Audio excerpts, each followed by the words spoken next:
What's up, YouTube? It's the Action Figure Grader coming back to you with another video. I don't do like recent pickups videos very often, but I did get 3 really nice items in, all 3 of them store exclusives, and I thought it was worth showing to my subscribers since 2 of these that you see here, the Target exclusive Droids figures, the 50th anniversary Lucasfilm Celebration figures, these have not hit the US yet. And I know that a lot of folks like me have had trouble getting their pre-orders to stay in place. These are Target exclusives, as I mentioned. We've already looked at the 3PO, C3PO. That's on my channel, and I will put a link in the description to this video for the C3PO for those of you that have it or want to see it in more detail. That is pretty readily available here. I found a bunch of them at Target here locally. But these 2 have not shown up yet, and for those of you who are experiencing the same pre-order headaches that I am, it's nice to at least see one in hand, I think, and I want to say thank you to Boss Bounty, who sent me these 2 really nice condition figures. I really appreciate it. I told Bosk about my experience trying to pre-order these, and I pre-ordered these from Target, and they kept charging my credit card and then taking the charge off, which is normal for Target pre-orders. They usually test your credit card out every so often to make sure it's still going. Well, they keep doing that, but then I got an email saying that your order has been canceled. Your pre-orders have been canceled. These were limited to 2 in number per person, and that's all I ordered. I didn't order it, like try to get cute or anything and try to order multiple copies of them. But they say that my orders have been canceled, but those charges and removing the charges and then adding the charges back on, that little dance is still going on my credit card. So maybe I still get them, I don't know, but I didn't want to risk it. And Boss Bounty was kind enough to mail these to me all the way from the UK in star cases, so I really appreciate that.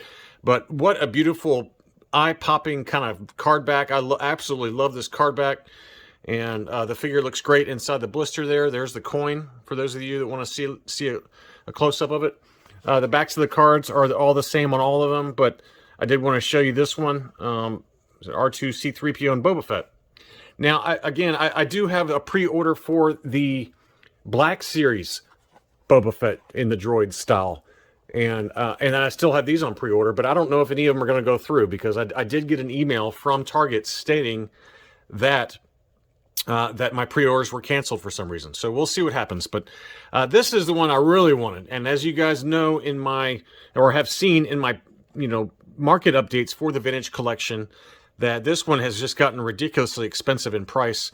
Now, one other thing I do want to point out that if you're following me on Instagram, which is at Action Figure Grader on Instagram, there are 2 different mold variations for this figure.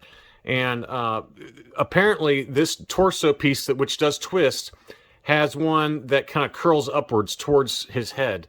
So there are 2 different variations. If you want to see that, the variations side by side, please check out my Instagram. It was from a subscriber who sent me that photo, and I give him credit in the Instagram post, but I'm sorry that I don't remember your name, but thank you for sending me that photo. But a lot of the Hong Kong import sticker versions have the alternate kind of sculpt, and it's a very minor variation, but it is a noticeable variation where the armor piece, as well as this torso piece, the whitish bluish torso piece, have like a U-shaped indentation that's actually molded into the torso.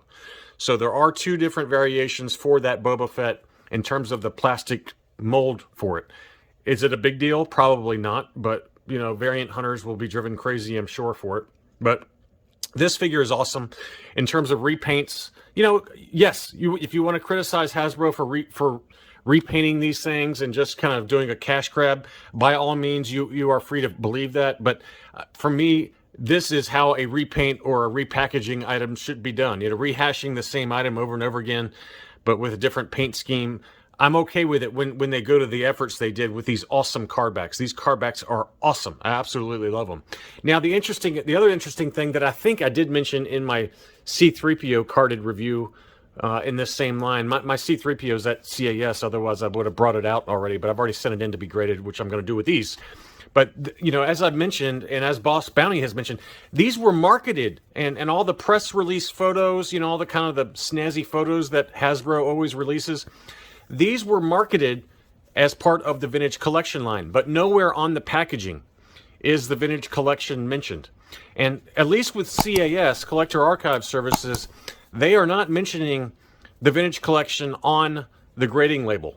They've already told me that. They've already shown me how it's going to be labeled. It's going to be labeled as Target exclusive 50th anniversary Lucasfilm Droids, Star Wars Droids. And I'm paraphrasing here, but nowhere on the grading label is the Vintage Collection going to be mentioned, because nothing on the packaging says Vintage Collection, even though Hasbro did market these as Vintage Collection kind of figures. And maybe that was a mistake on their part, I don't know, but I mean, clearly it's 3 3/4 inch line.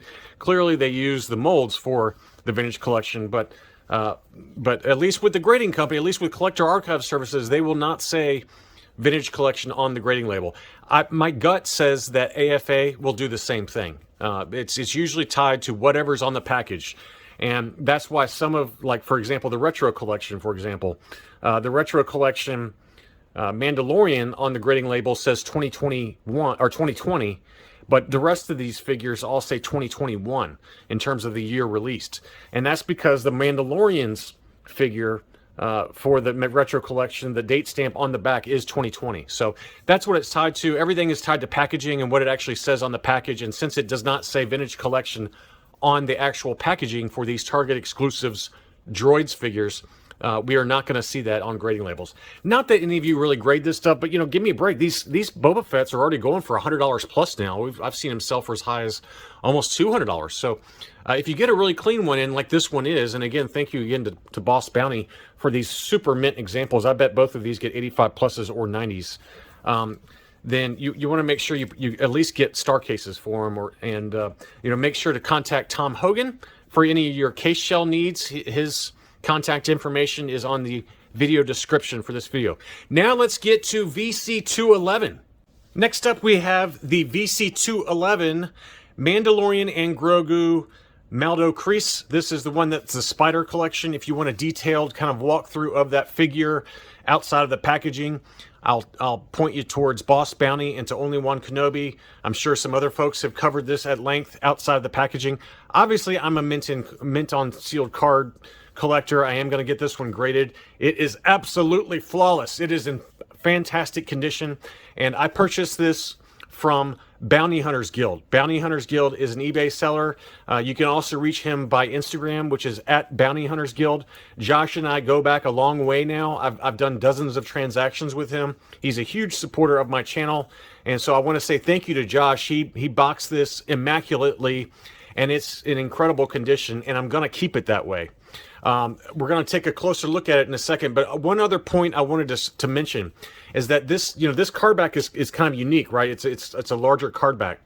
I have not confirmed this myself, but Patreon supporter Gary W., he mentioned that the Collector's Warehouse website offers star cases for the starting lineup. If you guys remember the starting lineup figures from the 1980s, they're like baseball, 8-inch baseball figurines.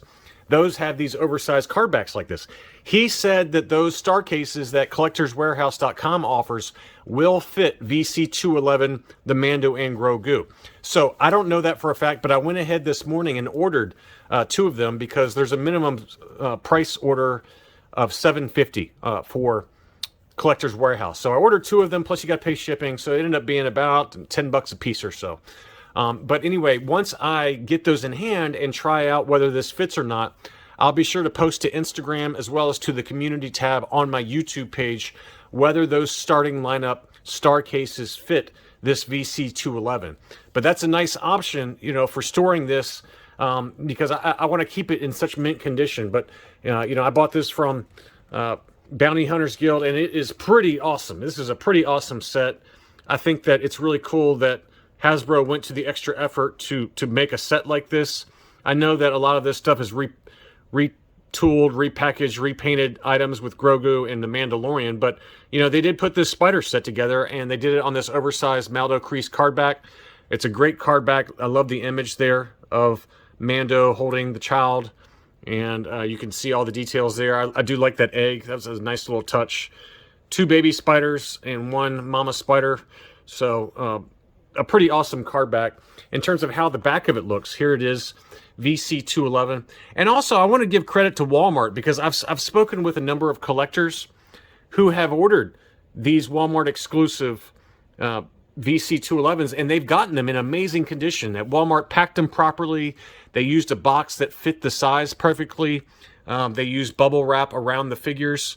And Josh over at Bounty Hunters Guild, he showed me a photo of how these were delivered to him by Walmart, and they were in immaculate condition straight from Walmart. So kudos to Walmart for listening to their consumers, their customers, and actually packaging. Now, what they'll probably do, honestly, on their next Walmart exclusive, they'll go right back to throwing them in Jiffy bags, you know. But at least for this one, at least for most of the folks that I've talked to, they've all received theirs in near mint condition, and this one is no exception. This is probably a 90+ condition.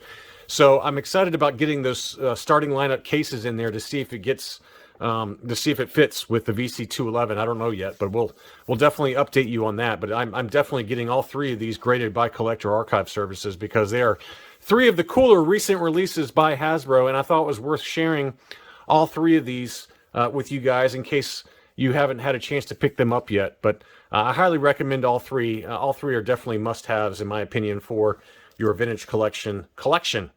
If you're new to the channel, welcome. I try to mix it up a little bit and do market updates with price data, as well as my recent pickups, as well as returns from grading. So, but to all my existing subscribers, thanks so much for watching. And to my Patreon supporters, allow my channel to be what it is today. And I really want to say thank you for all the effort that you guys go to support my channel. Thanks again, and I'll be back soon.